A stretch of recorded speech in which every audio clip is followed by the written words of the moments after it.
I'm CK. Today we've got another one from the iSolderStore. This is 2 leaves ... suitable for beginners. I think it's one of those little spinner things with some LEDs lighting up as you spin it, but we'll see. And I hope you enjoy the video. The bag, iSolderStore 2 leaves LED ... It's suitable for beginners. Again, I think I know what it is. I think it's a spinner with either a mechanical switch or something to tell it when it's spinning to light up the LEDs. But we'll see. It's probably a mechanical switch. It's probably one of those little enclosed ball switches. But we'll see. So we've got one bag open, and we've got the instructions, and it's a spinny kind of thing. That'll be fun. Let's open this bag up, and this doesn't have a pull tab. So we will cut it open. And here's the case for it, and 1, 2 little thinguses that'll go like that with a bearing involved too, that you'll spin it when you're done. Put that in a parts bin. Here's the circuit board. Looks pretty simple. We've got some 1K resistors, 3 diodes, or they may be the LEDs. That's probably the LEDs. And then a battery, it's a CR927, which I do not have. I have to go buy some. 1, 2, 3, 4 transistors, a couple of caps, more resistors, another battery on this end, another resistor, another capacitor. Okay, 2 batteries. And again, I don't think I have any 927s. We will find out. Let me grab that parts tray back. Oops, got parts from the last kit in it. I hadn't put them in my parts from kits bin yet. Come on, let go of my finger, please. Thank you.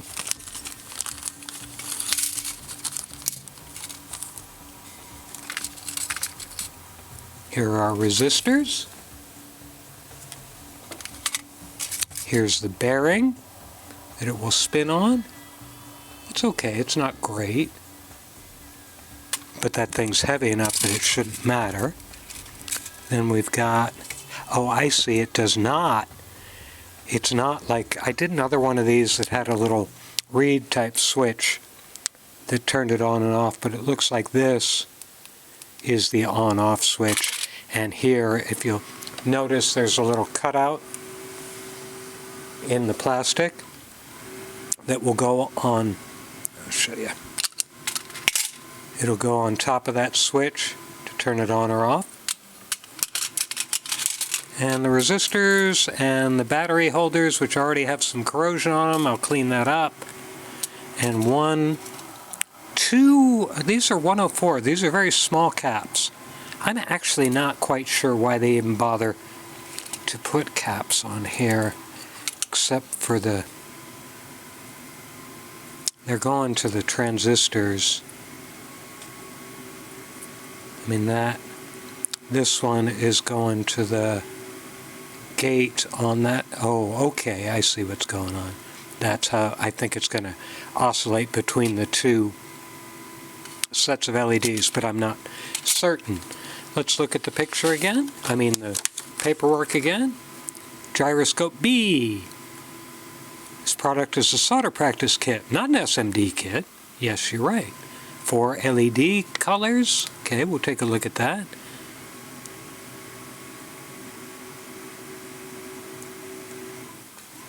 And parts list. Tells you how to solder things on. Good pictures, always good. And we have different color LEDs. And that's it. It's pretty much fun and pretty straightforward. So we'll get the soldering iron heated up, and we'll start putting this fella together. And we're ready to put this together, and I did while I was off camera. I ordered some 927s, which will be here day after tomorrow, so I'll put this together most of the way, but we won't be doing it right away. Oh, by the way, I want to look at these LEDs. See what colors we got here. I think there are 3 different colors, or 4 different colors, I'm sorry. Oh, wrong, I gotta do this.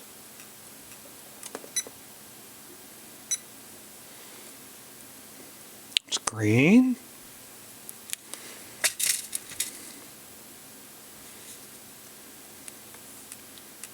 Red, okay, I'll figure those out. I'll figure the color pattern out later when we get to it. But they are different colors. They're not changed by voltage or reverse current. Okay, we're going to do all the resistors first, because that's what we like to do. We'll grab them out. Did they mark that? Yeah, they're pretty. They're not really marked. They were pulled off their sheets, clipped off their sheets, but they weren't really marked. But I'll do the ones that are marked first. The 1 megs go at R3, R8, and R9. But we'll do 1 live. These look like 1/4 watt. Power handling, how much power they can dissipate without blowing up dramatically. Let's find R3. There it is.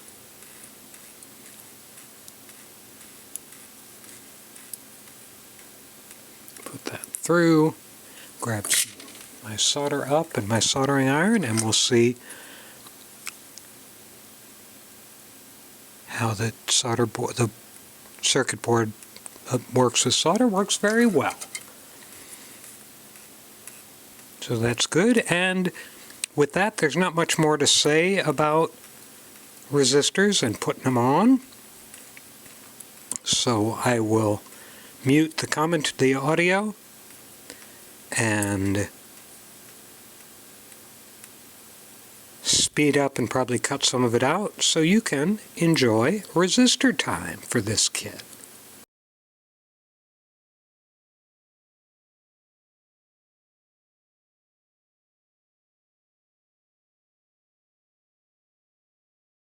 And that's the end of resistor time for this kit. All the resistors are on. I wonder what that picture is. Oh, I see what that picture is. Okay, now we're going to do the 104s, caps. That's 100 nanofarad. Typically, I find those for decoupling caps near ICs, but these are doing a little buffering on the transistors.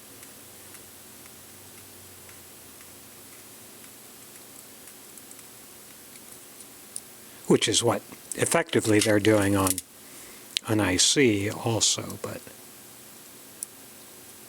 you can't see it.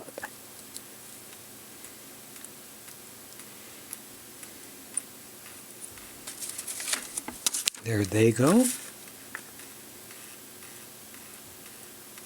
Why did they repeat that picture? Oh, they're not repeating the picture. They just have the caption the wrong way. So we've got 3. Now we're going to do the transistors, and we've got 3 9013s and 1 8550. That's that one. Oops, that's an LED. That's not going to work. And they do not spread the leads on these, so we can just pop them in, making sure that the flat side of the transistor is facing the flat side outline painted on or printed on the circuit board. I really don't know what to say anymore. When I was first working with circuit boards in the 60s, I would just automatically say silkscreen, but now I don't think they're silkscreened. I think they're actually printed, which is just nitpicking.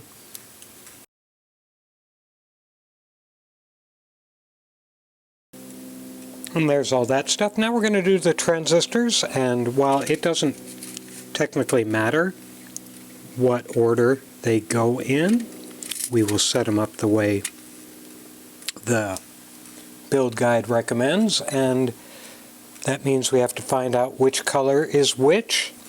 And I usually use my LED buddy for this, but it's on the other side of the shop and I'm too lazy to get up.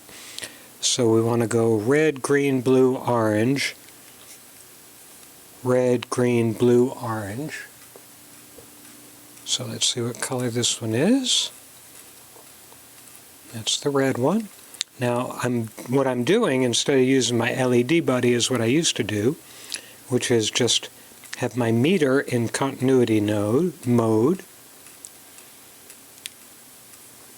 which sends a small current through the leads, which allows it to beep. But that gives us enough power to light up the LEDs.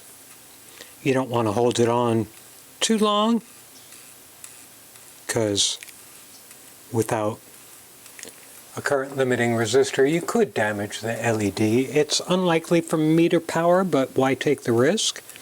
The long lead goes in the hole that's got the plus sign on it. And we'll put these all on.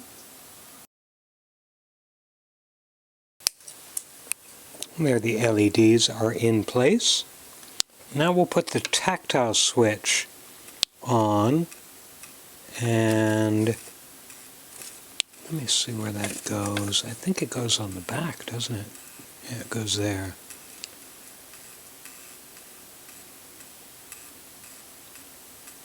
You know, it doesn't have...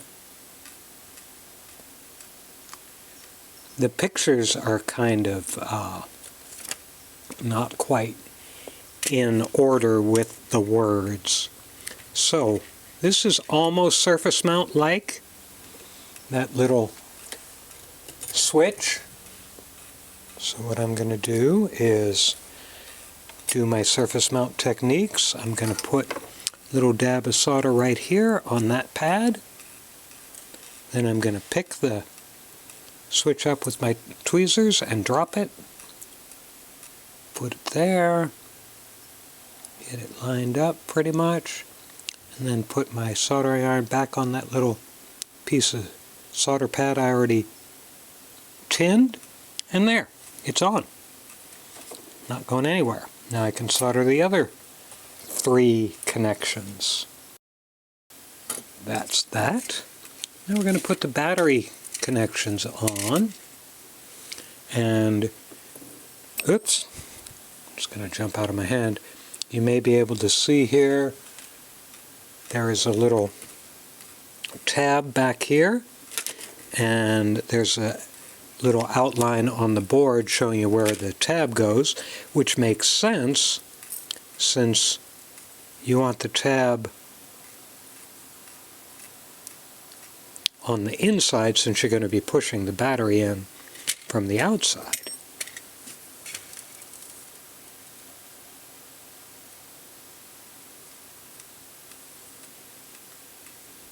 Oops, and that one didn't stay in. This one stayed in just fine.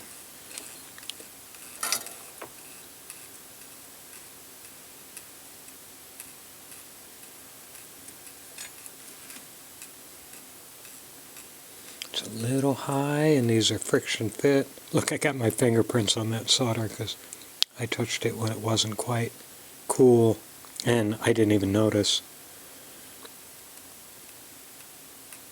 That's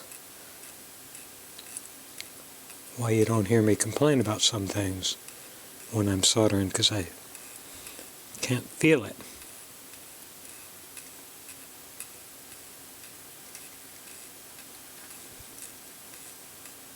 Okay, those are done. Okay, I'm looking here because we've got this pad and we've got these two pads, and I don't see what they do. I don't think they do anything. I don't see any traces coming from them.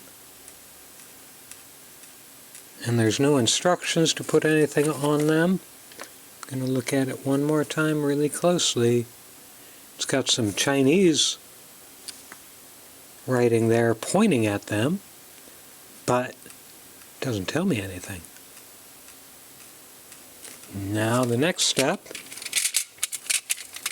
is to put, I can turn off the soldering iron is what I can do so I don't forget.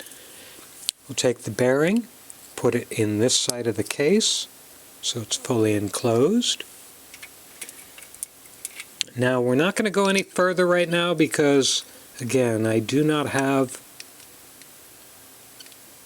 Wow, is this going to go?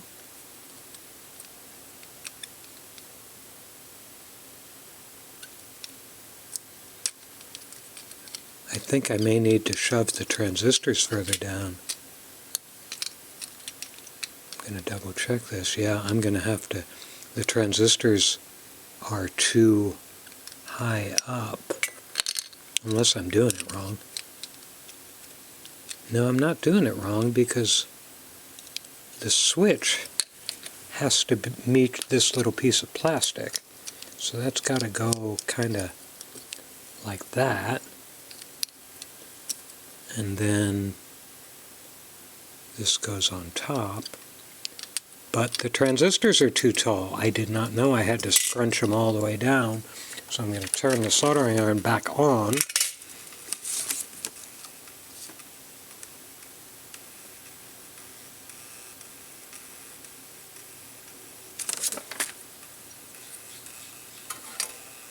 I'm going to have to just heat up all 3 pins at once and shove really hard. I got it down most of the way. Let me do it a little more, not quite even. Okay, that one's shoved down. Let me do this one.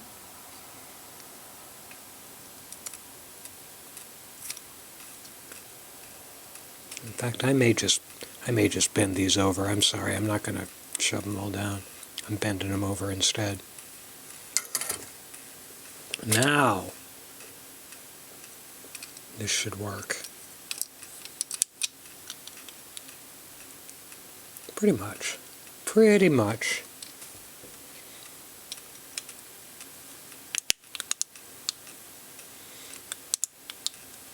Now, as I've said earlier, I do not have... Looking to see, it's not gone down flat completely. Trying to see what's holding it up. Now, as I said, I do not... Oh, that's that capacitor. I do not have any 9037 batteries, so I put them on order, and they'll show up in a day or so, but you won't notice because it'll just be one cross dissolve away. A couple of days later, and I've got my 927s,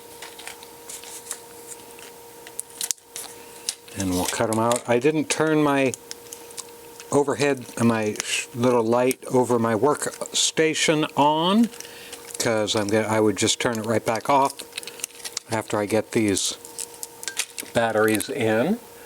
So let's take this circuit board. Hopefully this will work after I smashed everything down.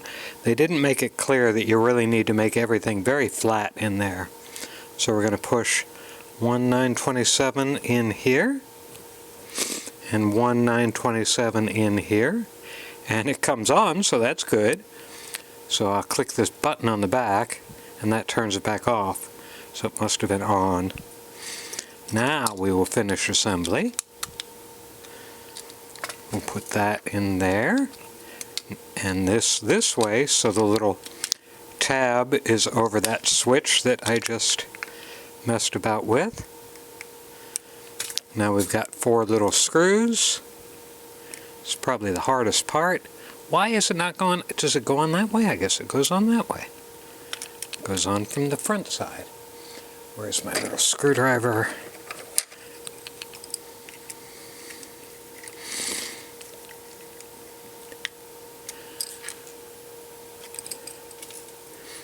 They gave us 5 screws for 4 screw holes. Yes, I know I clicked it on again. They gave us 5 screws for 4 screw holes, because I guess they expect there to be some losses. The final thing is we're going to put these little pivot pieces through the bearing and then through each other. And now we'll turn it back on again. We've got our little lights going, and you really can't, the cameras are too good. And then we can spin it, oops, run it into my finger.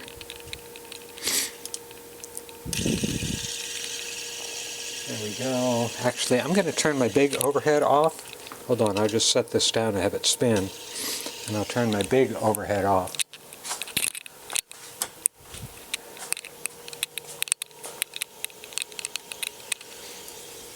Let me spin it real fast.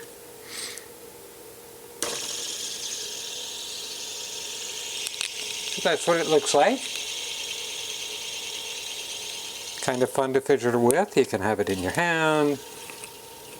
The bearing is okay, it's not great. It doesn't take gyroscopic forces very well. But that's what it does. As you saw, pretty quick and easy kit. And relatively easy to understand what's going on. And that's this kit for today. And I hope you enjoyed the video.